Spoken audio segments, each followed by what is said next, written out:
Hello, my name is Craig Voss. I'm a product manager here at Makino at our Mason, Ohio location. Just a bit of housekeeping.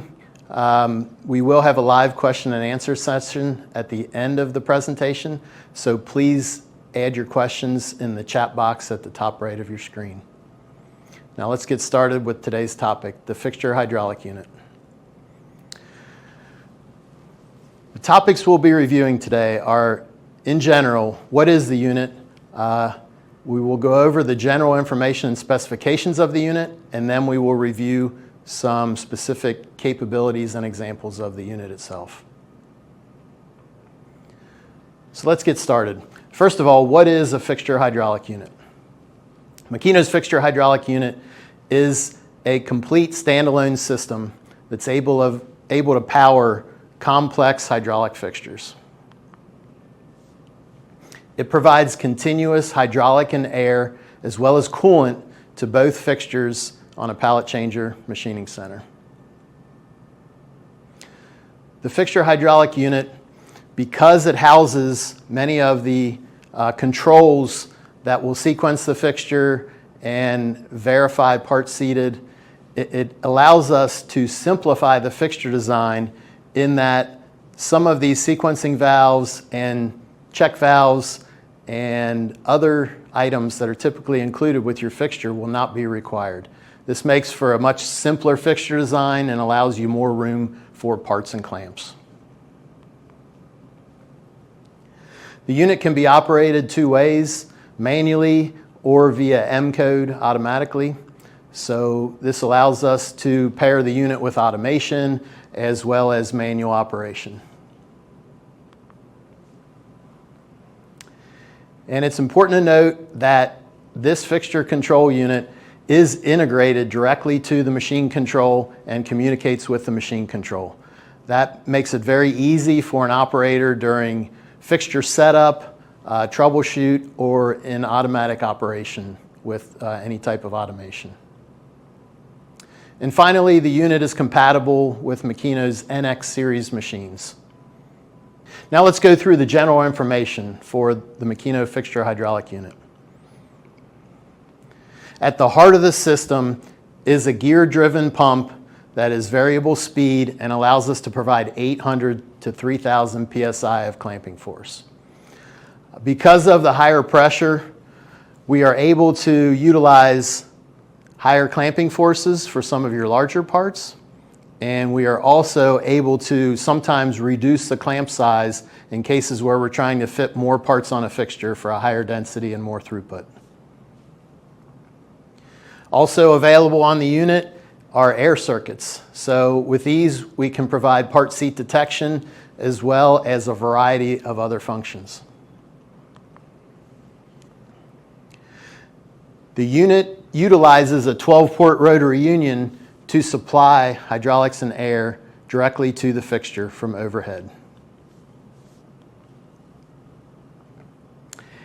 And additionally, beyond the hydraulic and air, we're able to provide coolant to the fixture as well. So we have another port with a larger hose that runs through the center of the rotary union and allows us to supply that coolant directly to the fixture for various purposes. Finally, we have a heat exchanger on the top of the unit. And this keeps the unit running cool, keeps the hydraulic temperatures down, and allows the unit to run in a continuous operation environment for high volume and automated applications. So now let's talk about the standard specification for the Makino Fixture Hydraulic Unit. First of all, and most importantly, each pallet will be equipped with 2 hydraulic valves. So that means for each hydraulic valve, we have 1 clamp line, 1 unclamp line available. And for the 2 hydraulic valves, that gives us a total of 2 each per pallet. So we have 2 clamp lines, 2 unclamp lines on each pallet. Next, we have our air circuits. There are 2 air lines available per pallet. These are supplied with SMC digital pressure sensors and allows us to provide a variety of different uses on the fixture. All of this is supplied with the 2 rotary unions as well as an arm kit and hoses. And that's how we get the supply from the unit through the machine and into the fixture itself. So with that standard specification, it's important to note that we can definitely expand the unit. We have 12 ports available in the rotary union, and while these are not all utilized within the standard configuration, we can add valves as required both on the air side and on the hydraulic side to provide endless possibilities for different types of fixtures and different applications.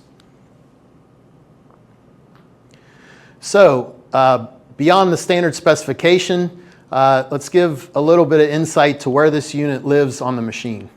So as you can see in the pictures, the unit is located at the front right corner of the machine. And that is our standard location, probably where the majority of these units live. As you can see, we also have hose and cable management, which allows us to keep the outside of the machine orderly and organized and clean all around. As an option, we are able to put this unit at the back of the machine. So in cases where we have automation content, we have conveyors, we have other items and equipment near the front of the machine that prohibit or eliminate the possibility of putting the FHU unit in that location, we can move it to the rear of the machine. And this is an option, but is used in many, many automated systems that we've provided. Now let's talk about the capabilities of Makino's Fixture Hydraulic Unit. The unit is designed for continuous operation, so it's ideal for automated systems, 24/7 high-volume production operations. This unit is able to control some of the most complex hydraulic fixtures.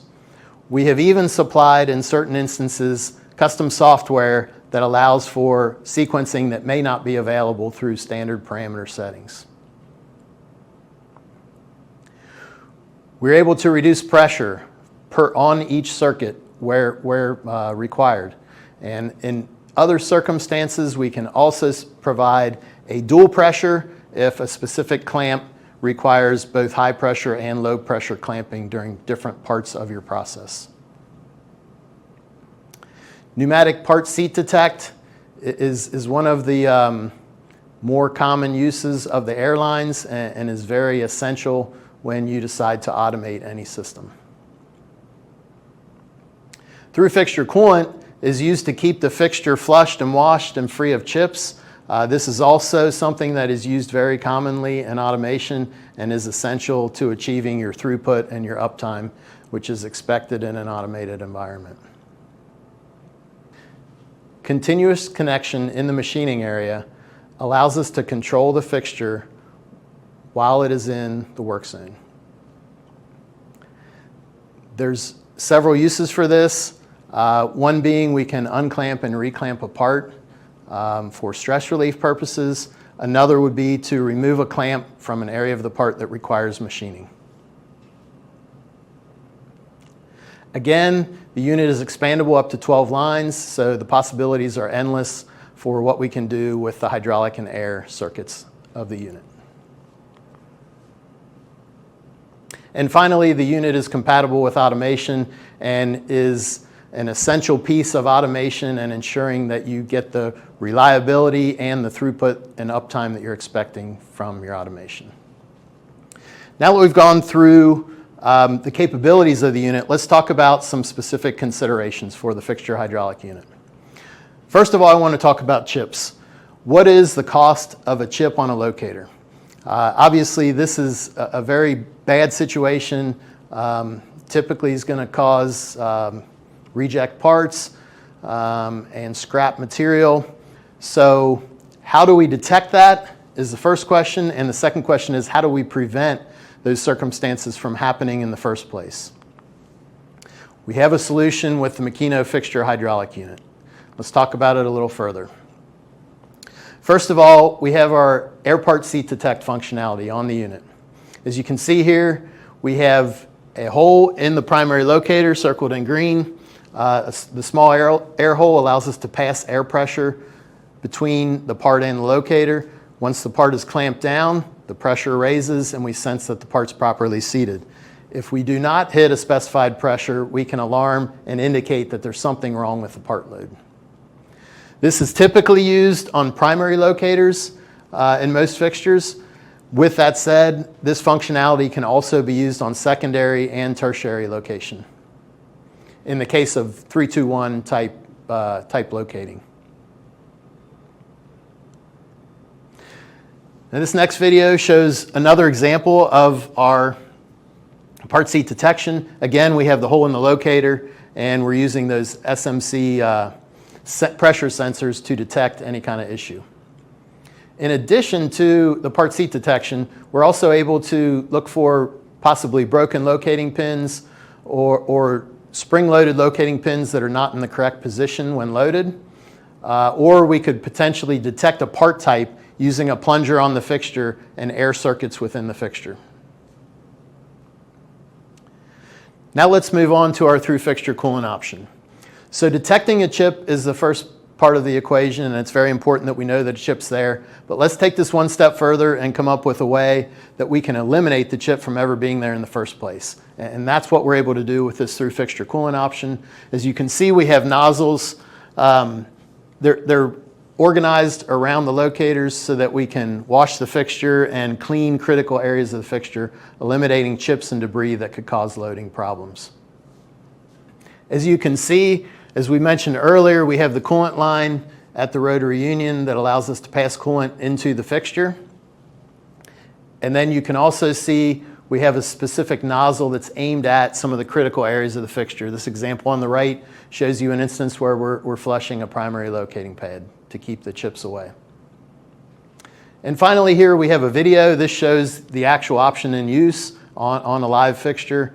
A little bit different type of nozzle that can be aimed at the locating pad and or locating pin. So these are positioned as required throughout the fixture. They can be turned on and off as required. So we can operate this coolant circuit both inside the work zone as well as at the pallet loading station when we're loading and unloading parts. The next consideration I'd like to talk about is how do we reliably and consistently clamp a workpiece.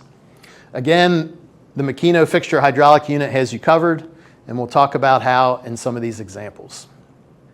This particular example shows a fixture for machining yokes that required heavy metal removal on the ears. And this, in order to support the machining operations, we required work supports.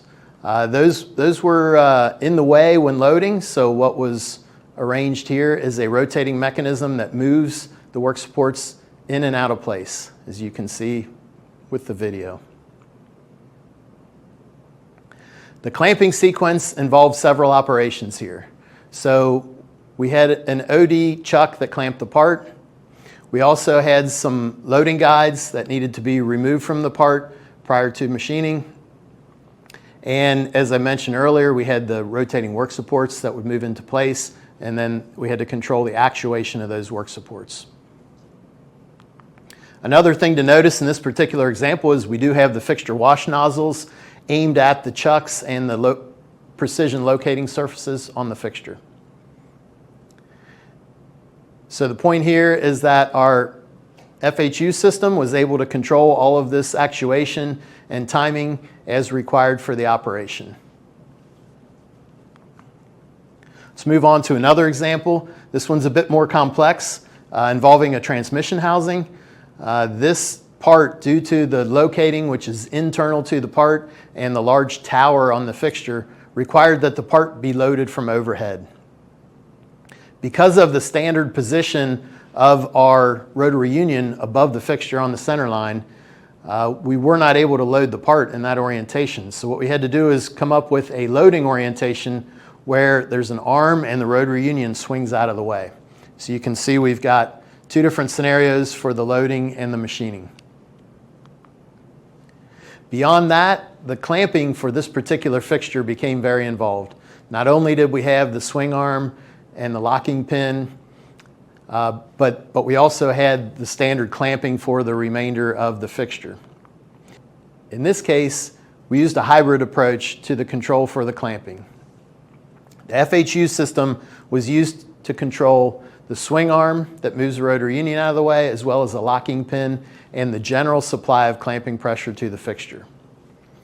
Beyond that, the fixture itself contained the controls for the actual clamping sequence that's shown in detail here. So as you can see, we had a hybrid approach. The customer used their existing fixture design with all of the sequencing valves intact and pressure reduction.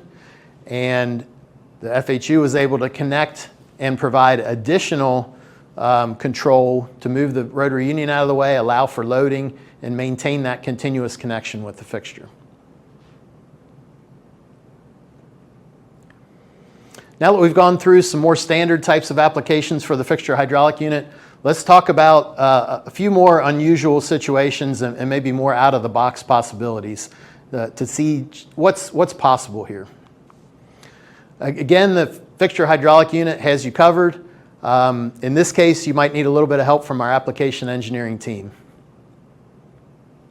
So for the first example, I want to go over an example with some quick change fixture plates. Many of you may be familiar with the zero locating details that can be used. Many of these are manual, and you can have manual plates that remove from your fixture to allow for different parts to be machined on the same tombstone. In this case, we were able to accommodate multiple fixture part types with the different plates. In order to do that, we used the 0-point locators as mentioned, and in this case, these 0-point locators are controlled hydraulically. For these particular parts, the clamping locations were the same, but the locating locations were different. So the only thing that's contained on each of these plates is the locating scheme. The clamps themselves remained intact on the fixture and were stationary.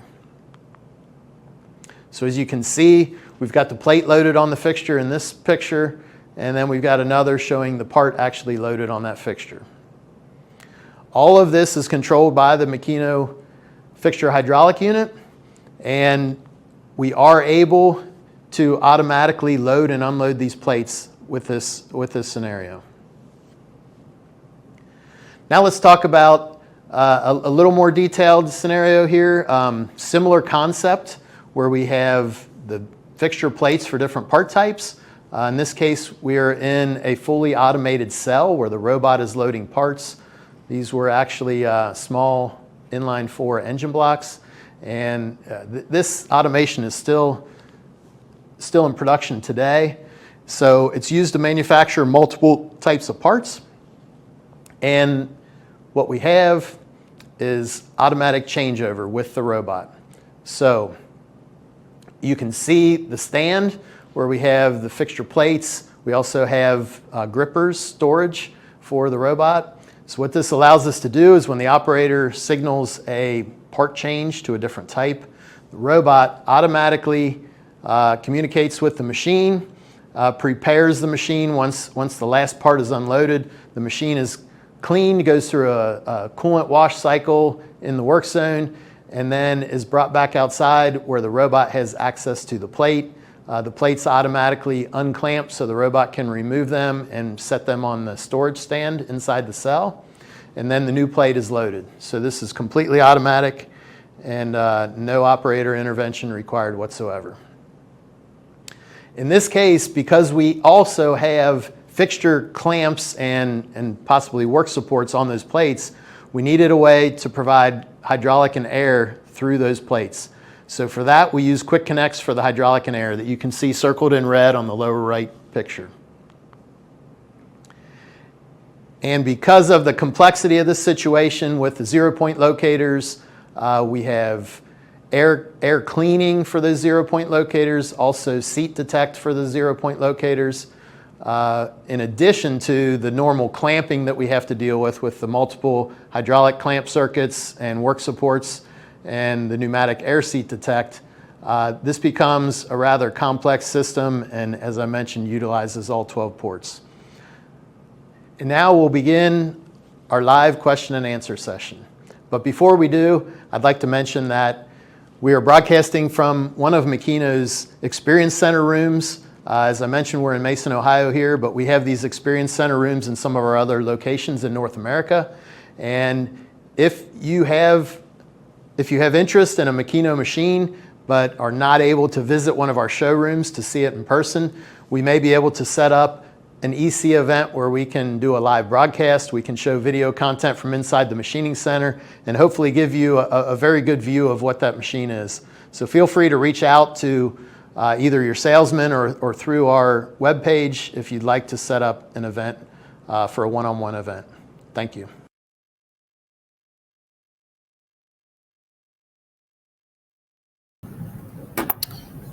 Good afternoon. Thank you all for joining. I know your time is valuable, so hopefully you've learned something here today. I know the Fixture Hydraulic Unit has been a very important part of our business here in North America, and it's become a very useful tool for our application engineers. So with that, we want to take some questions here today, and I'm going to see here what we've got coming in, and we'll answer a few of your questions regarding the Makino Fixture Hydraulic Unit. So it looks like I do have a couple here. The first is how many air circuits can be used? So actually that's a very good question. As mentioned, our rotary union has 12 ports. With that said, we also have software to support all this, right, for the controls. So the standard software is actually set up to handle 8 air detects at a maximum.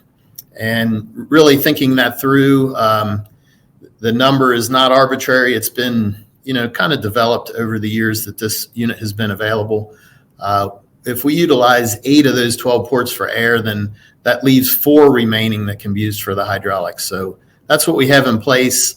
Again, I guess I'll mention there that if you were to use 8 air detects on a single pallet, we would need to provide an expansion. So that would be in addition to the standard unit and the standard configuration, as we mentioned during the presentation. So hopefully that covers it and answers that question. Next, so how many clamp circuits can be used? So again, we have the 12-port rotary union. It is flexible. We can run hydraulic and or air. But from a software point of view, the standard software is set up for 6 lines per fixture. So actually, let me take that back. That would be 6 valves per fixture, which would mean 6 circuits. So we can control, we usually letter these, so we have A, B, C, D, E, F are the terminology that's used in the software. So those 6 lines, or 6 circuits rather, can be used for 6 individual clamping circuits. The software is designed such that we can set up all the sequencing, the timing out of the box. If we need something different than that, which we have done in the past, where we need maybe more lines, maybe we need more clamp lines, but not as many unclamp lines, if we're in a case where we can share clamp lines, we do have some possibility that we can create some custom software for you so that you're able to utilize,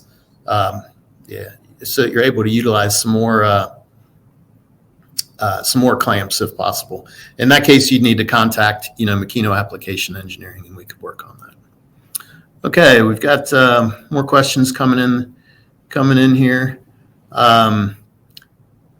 Is there an FHU compatible with an A81 or A88E?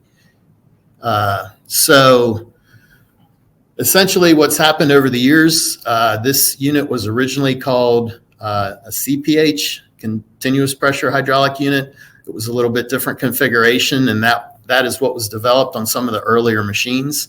So yes, in some cases there is a unit that's available there. With that said, it would not necessarily be an FHU, fixture hydraulic unit. So in those cases with the older machines, I would recommend that you get with your sales team or your local salesman, and they can discuss with our engineering group and decide, what's possible for a given machine.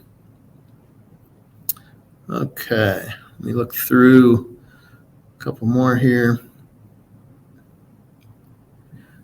Okay, so this is a good question. What's involved if we wanted to switch back to a tombstone that's fully mechanical instead of hydraulic? Do we have to remove the whole FHU arm and rotary union and cap everything?